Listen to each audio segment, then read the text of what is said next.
Hi there and welcome once again to Prices at the Pumps, our weekly look at all things energy related. I'm Scott Squires, pleased as always to be joined by the energy expert himself, Dan McTeague. And Dan, we've got a special guest waiting to join us in just a little bit. But before we bring our special guest on this week, let's get to the thing that folks want to know right away. Prices set in the Atlantic region, as we know, tomorrow and Friday. Tomorrow in Newfoundland and Labrador, and then Friday for the rest of the Atlantic region. When consumers grab that nozzle out of the old gas pump, what are they going to be seeing? What are they going to be paying next couple of days? Looks like a bit of an increase, not a big one, but as far as gasoline is concerned, you're up about maybe no more than a penny in Newfoundland, depending on how the markets behave today and tomorrow. Likely the same amount, maybe a penny and a quarter for Nova Scotia, for New Brunswick and PEI. The bigger issue is diesel, and that's really going to go up about 2.8 cents a liter in Newfoundland. It could be a little less or a little more than that again, because it's an extra day, Friday, an extra day of trading here Wednesday. We'll have to see where the markets settle. And right now they're up and down rather dramatically.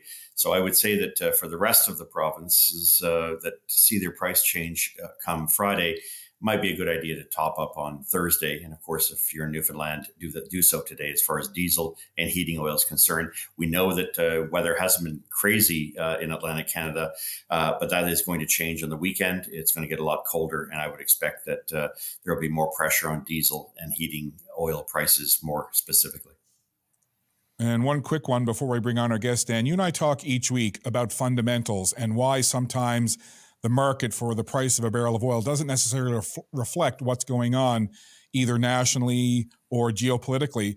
And certainly recently, we've been hearing a lot about the attacks and the Red Sea and shipping, having to avoid that and go around and, causing delays and all of those kinds of things. But we're not really seeing a big effect on the global energy markets. I like to ask you this whenever I can, Dan, but what's going on? It's a critical question. And the first time, I think, since we've been recording data, not just ourselves in my old job at tomorrowsgasprice.com, currently Gas Price Wizard, but back to the 1970s, we have never seen an instance where geopolitical issues have not been paramount in determining price. Right now, they're being completely ignored. And in fact, there's a very odd thing that's happening around 2:33 a.m. Local time. We see that even though there is evidence of a supply constraint or a surge in demand or a very strong number that would suggest prices should go up, at about that time, we see a massive trade pushing the price down. I mean, I'm all in favor of lower prices, but the current consequence of these kind of things is that we are going to get a surprise at some point down the road. Because the evidence suggests that not just the geopolitical situation, but also the demand and supply picture globally is not as rosy as some make it out to be. And so we have a very serious problem here in which fundamentals become more detached from reality. And that reality is going to sooner or later come back to hit consumers, not just in Canada, but also in Europe and North America. Lower gas prices, lower diesel prices, relatively speaking, increased demand and therefore put an even greater stress on supply. So fingers crossed, this starts to change, but this behavior has been around for some time. And a lot of analysts who've been around this for a long, long time are coming to the same conclusion. There's something dysfunctional about our energy markets. Well, Dan, one thing I can say over the couple of years that we've been doing this program each week is that a lot of the things that you and I talk about and a lot of the things that you put forward eventually over time tend to come to fruition. That's why it's always great to have an opportunity to speak with you every week and to see what prognostications from Dan McTeague are going to come to pass. So having said that, speaking of prognostications and somebody that folks like to listen to, especially a lot lately, bringing on the gentleman you see there on your screen, that's Dr. Sylvain Charlebois. He's the Agri-Food Analytics Lab from Dalhousie University. But lately, it's been a little bit of everything for you, Dr. Charlebois. First of all, thanks for joining us. And before we get into some of the things that you're currently speaking about and being talked to about, maybe just a breakdown exactly what it is you do on a day-to-day. Well, actually, every time I get up in the morning, I have no idea what I'm going to be doing because every day is different.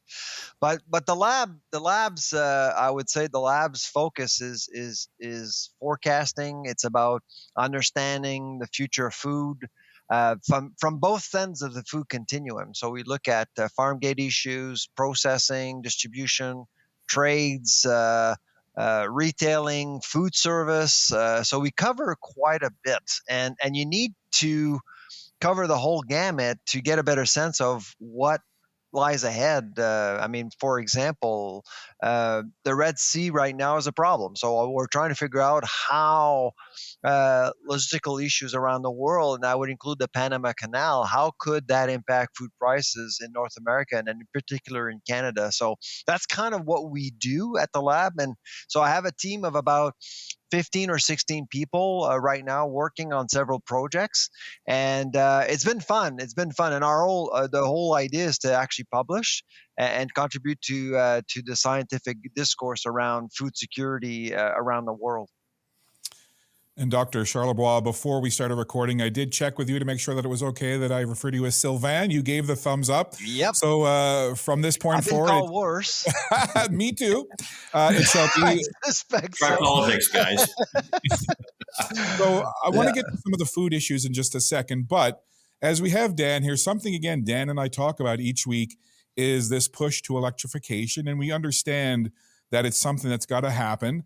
But, with the push toward EVs and our government wanting us to basically drop oil and use heat pumps and net zero by a certain date, et cetera, one of the things Dan and I have been talking about a lot lately are heat pumps and whether or not they really are efficient, whether or not they work. And I asked that because, again, before we were recording, you told us that you took advantage of getting a heat pump. So before I get your answer to that, Dan, you and I talk about this all the time. What's your contention when it comes to heat pumps, their reliability, and how effective they are? The drawbacks, despite what is being sold out there as a solution to the use of natural gas, propane, or heating oil, is that somehow they're cleaner, better for the environment, and they will be very reliable. In many cases, that may be true, especially in the summertime for air conditioning. But wintertime, we're talking about one of the most coldest climates in the country. And if you don't think that heat pumps do a great job, you only have to look at what's happening in Alberta, what's happening here. I'm in Toronto today. Temperatures hit minus 17 this morning. Heat pumps don't work in that kind of environment, unless, of course, we're talking geothermally backed heat pumps, in which case you're drawing it from the ground. But I don't know how many people have $100,000 sitting around, and it's certainly not something the federal government subsidizes. So there's a number of considerations. In my province of Ontario, power at this time of morning between, if you look at between 7 a.m. and 11 a.m., is 18.2 cents a kilowatt hour. So running these things isn't free, it isn't cheap, and it's likely to get more expensive. Those are the drawbacks that have never been really articulated or really pointed out to consumers. And I think for the federal government to launch head first into seeing this as a solution. For you guys in Atlantic Canada, yes, you get cold weather, but you also get sleet. Those little fans don't turn very well when sleet hits them, and they stop functioning. I can attest to that. Well, that's a perfect segue, Dr. Charlebois. You have a heat pump. You installed one. We have 3. Okay, well, what's your heat pump story? Well, I mean, a few years ago, my wife and I wanted to look at our heating situation a little bit differently, and of course, we know that both the federal government and provincial governments around the country do offer subsidies to households to convert, and so we decided to do that. Of course, we had 3 contractors into our house to look at our situation, and bids varied between, I'd say, $25,000 to about $39,000. And so we decided to go with one. It ended up costing us close to $30,000. And we got them installed. That was in October of last year. So not the October 2023, but October 2022. And during the winter, we were often cold because as soon as the temperature dropped below -5, you could feel that pumps weren't as efficient. And we do have a lot of space. I mean, our house is over 4,800 square feet, so we have a lot to cover. And we felt that really it wasn't enough. So sometimes, especially in the basement, we had to turn on the heat from using oil. So our oil consumption has dropped significantly. But the other thing that we learned as we were trying to reduce the amount of oil that we were consuming as a household is that you can't get rid of oil because of insurance. Our insurance company was pretty clear. You need a second source in case the first source, heat pumps, fail, and so they don't want pipes to burst in the winter. That's basically why, and it makes total sense. But I don't hear Ottawa say that a whole lot often, as far as I'm concerned. So that's the one thing that surprised us. The other thing is the price itself. I mean, 5-7 years ago, probably you would have been able to install 3 heat pumps for about $20,000. Subsidies have actually pushed prices much higher, and it's probably going to get worse now in the Maritimes because of what's going on with the carbon tax policy. So there's a lot to unpack there, Sylvain. The fact it feels good. It's like therapy. Let it all out. And the food professor becomes the energy professor. For a while. I'm not good as you, Dan, so I won't catch up to you. The synergies are electric. See what I did there? But don't zap me again. Those are really interesting talking points. And again, you're right. I've never heard the federal government or anybody who are proponents of heat pumps say, oh, and by the way, you may want to check with your insurance company because you're actually not going to be able to get rid of oil. You're going to have to keep it. So overall, and again, your comments about subsidies actually driving the cost up, again, very interesting. And a few weeks ago, I put out a post saying that a lot of stuff to do with EVs, electrification, net zero, reminded me of icebergs. You see and you hear 10%, 90%, not so much. Again, overall, if you could do it all over again, would you, or would you do anything differently? No, I think we're comfortable. It's just we're a little bit disappointed with the efficiency of the system itself. And let's be honest here, we didn't have AC in the summer, so so heat pumps come in handy.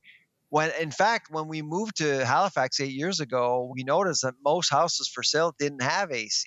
So that was a win for us in the summer. But in the winter, you clearly see that the system is not efficient enough to make our family feel warm in the winter.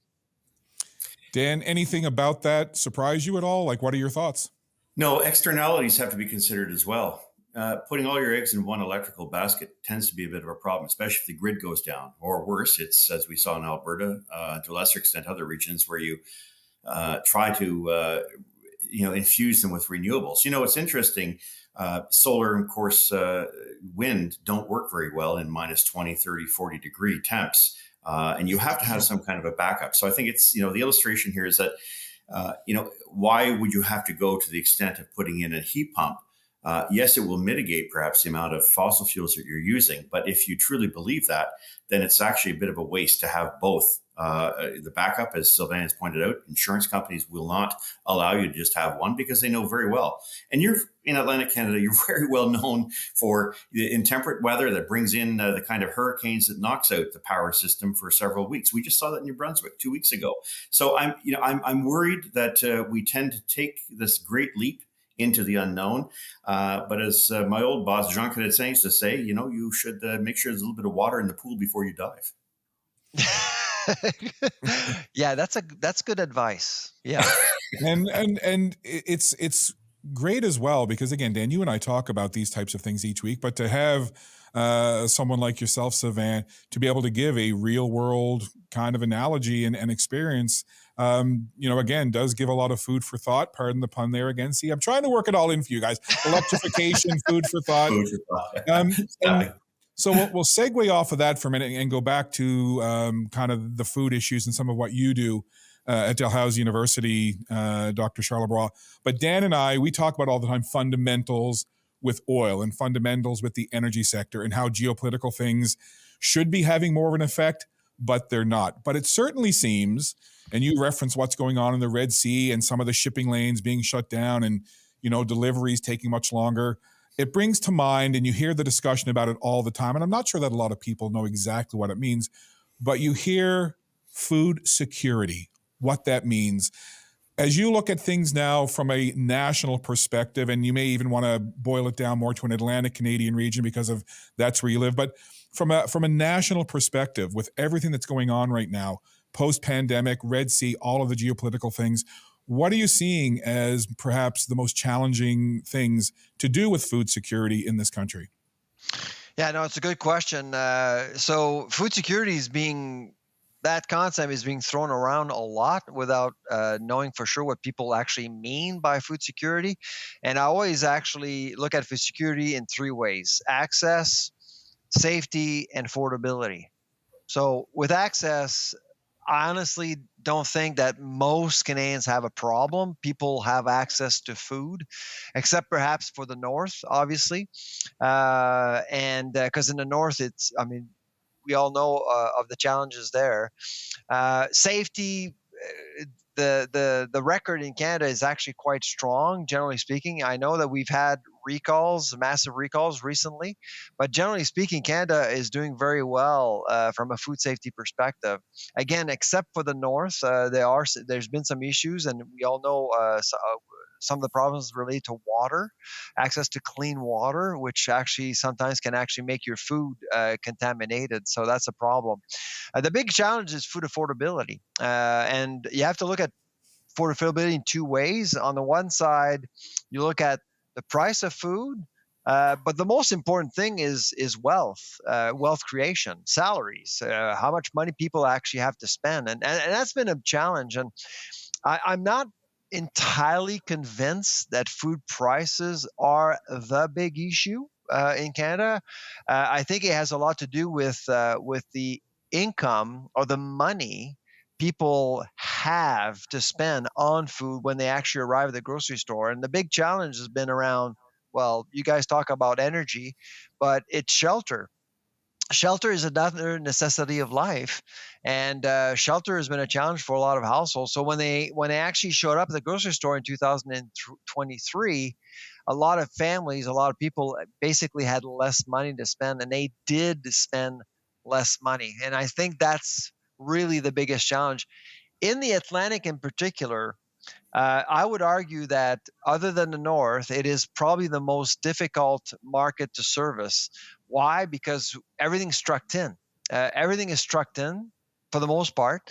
We don't produce a whole lot for us. If you look at New Brunswick and Nova Scotia in particular, both provinces are not food secure from a production perspective. We don't produce enough food to feed ourselves, so we have to truck in a lot of food, and we don't process any of it either. And so as soon as fuel prices go up, as soon as there's a currency situation going on, as soon as there's some geopolitical issue happening around the world, it will impact the Atlantic region much faster and in a more meaningful way than other regions around the country. So I would say that the Atlantic is highly vulnerable due to those reasons.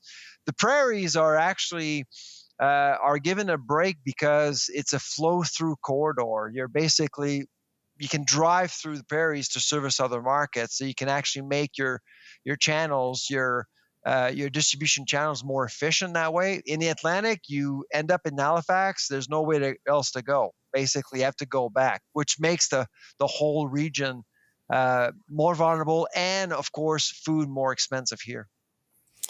And Dan, as you listen to Sylvain talk about those things, again, you and I each week talk about a lot of different things to do with energy and energy related. And one of the ones that's a common theme is the carbon tax and how that's affected not only the consumer at the pump, but the trucker, the farmer, the manufacturer, so on and so forth.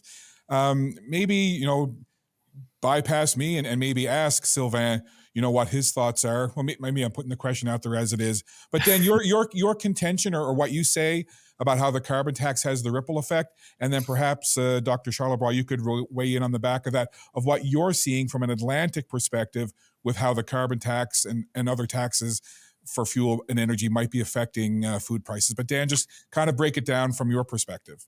Well, it was a very interesting summer because there has not one, but I contend two taxes that we're talking about. Of course, the existing tax at 14.31 cents a liter that will eventually make its way as high as 37.43 cents a liter plus GST, HST. And of course, we look at diesel, light oil, which will move from where it is today, 17.38 cents a liter, all the way up to about 45, 46 cents a liter plus HST, GST. Then there's the clean fuel regulation, which has been impacted and very impactful here in Atlantic Canada, but also in British Columbia, where it currently stands at about 17 cents a liter based on carbon credit market costs. During the summer, I think perhaps independently, perhaps we were following each other at some point, but I got into a number of battles with economists and others who thought the carbon taxes have absolutely no impact whatsoever, or very minimal in any event. I sort of stopped at that point and said, I know that to be a fact. It seemed to be, if it looks like it's a carbon tax that's inflationary, then it has to be. But it was Dr. Charlebois who went even further and took on the Bank of Canada's minimalist response. And I think, well, I'll let him explain, but the reality is that it is having a cascading effect throughout the economy. And it's something that even the bank governor can no longer ignore, nor can politicians. Dr. Yeah, Charlebois. well, the narrative around minimizing the impact of the carbon taxes has been institutionalized in Canada, starting with the Bank of Canada, and I'm frankly a little bit shocked by the simplicity of the approach. I mean, I think I posted on X exactly the response I got from the Bank of Canada when they said that really. The carbon tax impacts retail prices or inflation, or the impact is quite minimal. The fraction is 0.15 percentage point per year. And when you actually look at the rationale, they only look at three elements of the CPI, which is, again, undermining everything else, including food and shelter and the rest of the economy. They don't necessarily look at the compounding impact of the carbon tax either on our economy. So, and I know that there are some economists out there claiming that the carbon tax has little or no impact on food prices, retail. Again, I am shocked by how some experts out there are misleading the Canadian public. So if you understand food economics, you'll understand that at retail, a lot of things can happen. A lot of things can happen. So to basically correlate a policy like the carbon tax with retail is close to impossible. So any economist who claims that the carbon tax is having either a very important impact or no impact at all, that person has no idea what food economics are all about.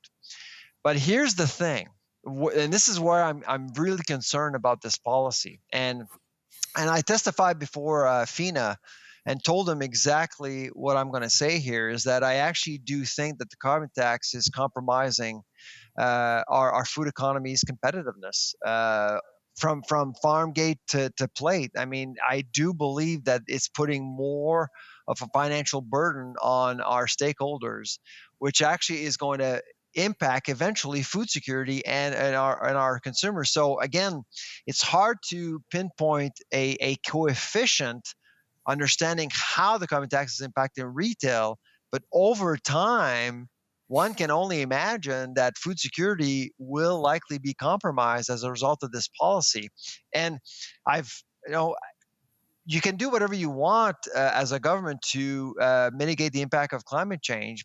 But if you don't know what lies ahead, if you don't know exactly how your population is going to be impacted from a food security perspective, that's a humongous, unacceptable blind spot from a policy perspective. Yeah. And Dan, again, just your reaction to that. Look, if I see, as is going to take place, a 50 cent a liter increase in the price of diesel, just one aspect of that, because it affects farmers. Yes, they might get exemptions, but sooner or later, these prices have to be passed on. Between now and 2030, everyone says, "Oh, it's way down the road." That's a mere six years. Yeah, I mean, look, it doesn't. I can tell you, we're talking about policies of 2018. Isn't that far? Isn't that far in the rearview mirror? 50 cent a liter increase, and I'm not even talking about the cap on emissions. I'm not even talking about the weakness of the Canadian dollar, which we haven't really had a chance to talk about. This could mean, a cataclysmic hit. Beyond the question of affordability, to the point that we won't have much of an agricultural sector to match the fact that we don't have a manufacturing sector to match the fact that we've hurt and perhaps injured our oil and gas sector. These are all bread-winning industries that provide revenue for the government, that provide impetus for the economy and help consumers manage to make ends meet. So if things are this bad now when it comes to fuel prices and the cost of living, you can only imagine how bad it's going to be in 2030. And I just don't think, having had experience as an 18-year member of parliament who once had the consumer energy file for the current governing Liberals, I can't imagine how they can be oblivious to this. And I think the public is now starting to see a significant detachment from the narrative that says we can just do these things. Don't worry about it. It won't hurt you. It's hurting, and it's hurting badly. Well, it's interesting. When we record these each week, Dan, I spend time picking certain clips that we publish as individual YouTube shorts to give people a little glimpse of what we're doing and to also promote the longer video. I don't know how I'm going to pick the clips from this one because there's so much really good and new information. And I certainly appreciate the expertise of both of you. And Dr. Charlebois, before we let you go, I want to ask you about something that you have found yourself now directly in the middle of it. You opened up Pandora's box, if you will, in a good way, and thankfully for consumers to know. But I know here in this region, I do all the shopping. I'm always looking for those big stickers, 50%, 50%, 50%, especially at the superstore. And I know others who plan their grocery shopping. They know, this is the night when they put all the stuff on, and you will see, I have it in my cart. I will see people lined up in front of me and behind me where a third or half or more of their items are the 50% off. You discovered a move by Loblaws, which is the parent company of No Frills, Atlantic Superstore, etc., to go away from the 50% policy and make it 30%. How did you make that discovery, and what's it been like the last few weeks since you put it out there and eventually Loblaws did say, yep, that's what we're doing? What's it been like? Well, the last couple of weeks, I was getting insider information about the policy, and I was just waiting for Loblaws to make an announcement or some sort of announcement, and they never did. So last week, I was at the airport, and when you're at the airport, you're always trying to find something to do to remain sane when your flight is late. And so basically, I just thought I'll just email Catherine Thomas from Loblaws, the VP of Communications, who I know and respect, and ask her, listen, is this true? And she said, yep, it's true. And we're starting our policy on January 14th. And the rollout is over several weeks, and it will impact the Maritimes next weekend. And but in the message, it was saying that we're just following the competition. Basically, we're just aligning our policy with the competition. And so I replied back to Catherine, can I post this on social media? Like, can I just copy and paste your message? And she said, sure, no problem. And I did. And the rest is history. I mean, I knew it was. I mean. Let's think about this. We're mid-January. People are getting their bills from the holidays. A lot of people are stretched. 19 to 20% of Canadians go to the grocery store and will proactively look for these enjoy tonight deals all the time on a regular basis.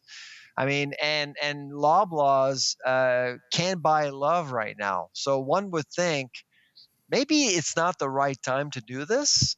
Maybe you may want to read the room a little bit, but they didn't. So they were going ahead with the change. And I just think it's just not the right time to do this. And again, I don't want to dispute a company's decision to do anything with discounting. They can do whatever it wants. That's Loblaw's business. But at the end of the day, you have to look at two things. One, are we expecting all grocers to offer similar deals now? Is that how it's going to work? And two, you may want to work on your PR, Loblaw. I mean, right now, a lot of people don't like you. You've done a lot of things the last few years that really are head scratchers. And that's another one. And to talk about the 50 to 30, some might say, well, you're still saving 30%, but I can tell you social media blew up. This is being discussed. You did, yep. Yeah, this is being discussed by rank and file Canadians at every level. Radio stations have done polls about it. All or most media networks have done some form of story on this. It's huge news. And to go back to a term that I remember when I was first in broadcast school, it's water cooler talk. It's what everybody's talking about. What was your expectation when you had this insider information and then you got the confirmation?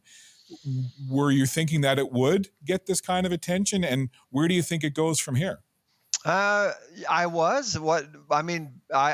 gone through this rodeo before. Dan knows this. I mean, I'm an academic, but I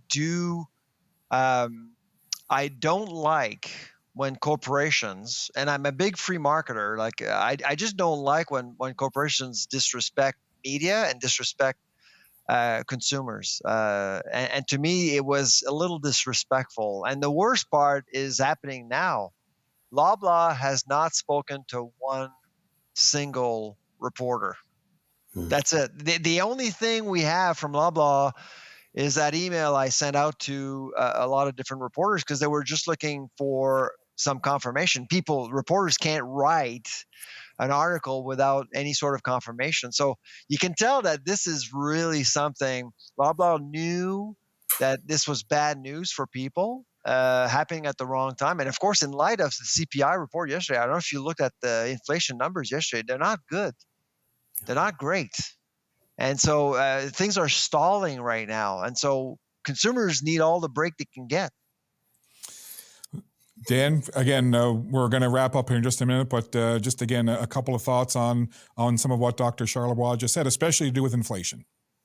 Thank God for Dr. Charlebois. I mean, no one's been talking about food. I love energy and fuel and things like that, but it nowhere near equates, and you will not find universality of interest as you do with something we have to do 2 or 3 times a day. Some of us perhaps a little bit more than others. But, in the work that I did 25 years ago on mergers and allowing concentration and the problems that would happen with the industry down the road, I was surprised no one picked up the work. But Dr. Charlebois did several years ago, and it's now become pretty clear that, issues that are raised are ones that are fundamentally important to Canadians. And it would be interesting to see corporations become a little bit more, I don't say compliant, but at least more sensitive and more adept to the changes and the impact of their decisions, because it means a lot to people. And like politicians, hollow ears often have significant consequences, not just for shareholders, but ultimately for the reputation of those organizations. And we've been working, sorry to interrupt you, but we've been working with Minister Champagne since July, because we all know that the minister is on this warpath to make sure that food prices are stabilizing Canada, whatever that means. But if you actually believe that Ottawa is making a difference when it comes to food inflation and stabilizing prices, there is no evidence of that. In October, grocers, and I was actually in the room with the Big Five in September in Ottawa, they were all asked to provide a strategy. And when you look at the data for November and December, there's no evidence that things are calming down. So it's going to be, I think it's going to be a rough patch again for the next little while for consumers until probably at least summer. Wow. It's certainly been very enlightening to have you join the conversation, Dr. Charlebois. And as always, Dan, always lots of great information and insights from you. I want to thank you both very much. Now, Sylvain, I'll do the same thing with you that I do with Dan, so just staying on for 1 second. But Dan, when you're not with us here each week on SaltWire, where can folks find you? Yeah, President, Canadians for Affordable Energy. That's probably the easiest way if you have any communications. And of course, the gas price predictions, gaswizard.ca, and anything else, Twitter, gas price wizard. You're always an interesting follow on Twitter now, X, Dan. No question about it. Entertaining follow. Very much so. And I'm no longer on Justin Trudeau's Christmas cards, even though I'm a Privy Councillor. I just wish I would be as good as you. I mean, it's just so clear and so authentic. Oh, thank you. And same thing for you, Sylvain. You know, I connected and found you obviously via the work that you do and that you post on X. But if folks want to learn more about you and what you do at the university and what Dalhousie does with your day-to-day and other things that you're doing with food pricing, what's the best way for folks to follow you, find you, connect with you? Yeah, so you can just look up Agri-Food Analytics Lab at Dalhousie University. All our research is available for free. We have tons of reports on several issues. They're available in both French and English. And on social media, of course, I'm very active on X, and you can just look up Food Professor. Gentlemen, we have a podcast as well. If you don't mind, plug it. Go for it. Plug it. Let us know where it is, what it's called, where to find it. The Food Professor podcast is, accidentally a top-ranked podcast. We're having a lot of fun. Michael LeBlanc is the producer of the podcast. He's doing a great job, and we've been at it for 5 years now, and so we're in the top 20 of Apple. We've been there for a while, so it's been great. So what you're telling us is we've invited an influencer on the prices at the pumps. Maybe. I don't know. Well, again, thank you both for your time. Down the road, if you're willing to come back on and join us again sometime, Sylvain, we'd love to have you on, sir. Thank you for inviting me. Thank you, gentlemen. Great to see you. And Dan, we'll look forward to doing it again next week. You got it. Take care. Bye, Scott. Bye, Sylvain. Bye-bye.